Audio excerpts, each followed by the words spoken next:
This is about honoring a young 16-year-old. She was a baby, and she lost her life. Harlem neighbors standing with a devastated family as they try to make sense of the senseless. It hurts my heart. I know the mother and the father and the family is in pain. On a cold December night, a vigil was held for 16-year-old Saniyah Lawrence. Saniyah's family says she was a victim of domestic violence. Saniyah should have been given a chance. Saniyah was failed. Yes, sir. We failed her.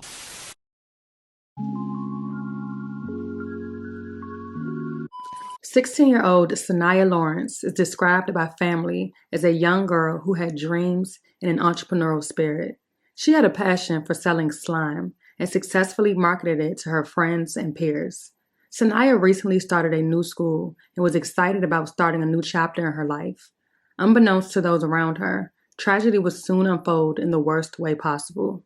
Shortly before 6 p.m. on December 11th, NYPD responded to an apartment inside of Harlem's Adam Clayton Powell building at 2306 Adam Clayton Powell Jr. Boulevard after reports of an attack. Upon arrival, they would find a teenage girl suffering from a stab wound. I didn't know what happened, but when I came down, that's when I saw the crime scene. And it was terrible. It's very terrible. Police were called out to an apartment on Adam Clayton Powell around 5:40 p.m. Sunday. You never know what could happen. That's why, I wake up each and every day and I be thankful. I thank God.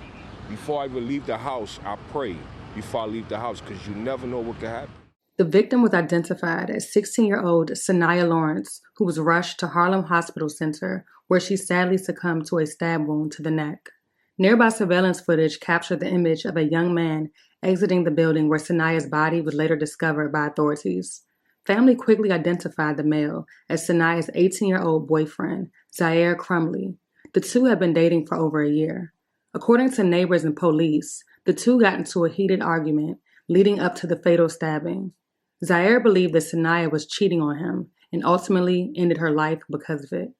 A neighbor who wished to remain anonymous described hearing arguing and noise coming from the apartment on several occasions, but was never quite sure as to what was going on. She was shocked upon hearing the tragic news. A nearby convenience store clerk said that he witnessed Zaire yelling at Saniyah inside of his store roughly 8 hours prior to the murder. Although a neighbor confirmed that the two moved into the first-floor apartment just 6 months ago, it is unclear if both Saniyah and Zaire were living there together. Saniyah's grandmother, who says she only met Zaire one time and never again because of her own personal decision, says she always had a negative feeling about the 18-year-old and that she never felt that he was good enough for her granddaughter. Now, just months after meeting him, her suspicions were confirmed. The next day, crime scene tape blocked off the sidewalk in front of the apartment building as groups of volunteers placed flyers with Saniyah's photo around the neighborhood. Stephanie McGraw, the founder of We All Really Matter, an organization that raises awareness about domestic violence, organized a candlelight vigil for the family on Tuesday. A manhunt began for 18-year-old Zaire Crumley, with police, Saniyah's family, community members, and even a social worker who previously worked with Zaire Crumley at a local juvenile detention center, asking for help. He was described as having a dark complexion, medium build, and short black hair, standing 5 feet 8 inches tall and weighing 140 pounds. A look into Zaire's criminal history revealed a troubled teen with several robbery arrests, one of which he has been on probation for since May. Saniyah's murder comes amid a decline in murders and shootings across the city and in the 32nd Precinct, which covers the area of Harlem where the stabbing occurred. The precinct recorded 7 murders this year through December 4th, a 56% drop from the 16 recorded during the same period last year. Her death is among several high-profile killings of and by teenagers this year. Neighbors say that's him, 18-year-old Zaire Crumley, seen on surveillance video walking out of the same apartment building where his 16-year-old girlfriend, Saniyah Lawrence, was found stabbed in the neck inside a first-floor apartment. You can see him looking over his shoulder at one point. Minutes later, you see police arriving to this apartment building near West 135th Street and Adam Clayton Powell Jr. Boulevard in Harlem. It was just before 6 Sunday evening. This neighbor, who does not want to appear on camera, tells us the apartment was a troubled spot. She would often hear arguing, but never expected this. I always had concern about what was going on in that apartment. It definitely made me fearful for who was in the apartment. So to hear that, someone lost their life, it definitely makes me sad. Lawrence died at the hospital. Police say Crumbly is now on the run. Sources working the case tell Pix 11 News he's no stranger to police. They say Crumbly has a violent criminal history and that the couple also had a history of domestic violence. This woman arrived to the scene emotional. She says she's a social worker and that she tried to help Crumbly, also tried to help Lawrence. I tried to help him get his life together.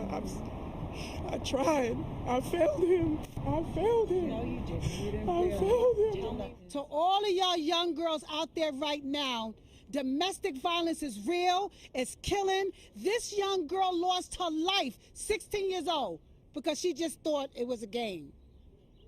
And he won't hurt me again. And in the end, he took her life. Losing Lawrence is not only hard for her family, but hard for the community as well, especially with Crumbly still out there. NYPD clergy liaison Chaplain Robert Rice is praying for the family and sends this message to Crumbly. To this young man, if you're out there, please turn yourself in.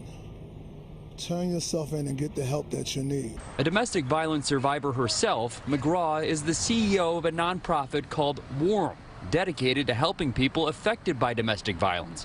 She says when she heard a 16-year-old was stabbed by her boyfriend in Harlem, she went to the police station, introduced herself to the victim's mother, and tried to help comfort her through a devastating night. We help her through her grieving process. As police search for Crumbly, Warm is planning a Tuesday evening vigil for Saniyah outside the building where police say she was stabbed. And the nonprofit is urging domestic violence victims to seek help. This was a minor. She was a child. She was 16 years old. Her life was just beginning. A 2019 survey from the CDC found that about 1 in 12 U.S. high school students experience some form of physical dating violence, and girls experience dating violence at a higher rate than boys. Victims often struggle with depression and anxiety. Silence hides violence. If you're in an abusive relationship, don't be silent. You can save a life. Because McGraw doesn't want to add to another memorial or console another heartbroken mom. The day after Saniyah's untimely death, 18-year-old Zaire Crumbly turned himself into the police around 9 p.m. and was charged with murder. He was taken to Harlem Hospital Center for observation, where he remained as of Tuesday morning. According to police, he made several claims of chest pain following his arrest. It was unclear if Crumbly entered a plea or retained an attorney who can speak on his behalf. The case remains ongoing.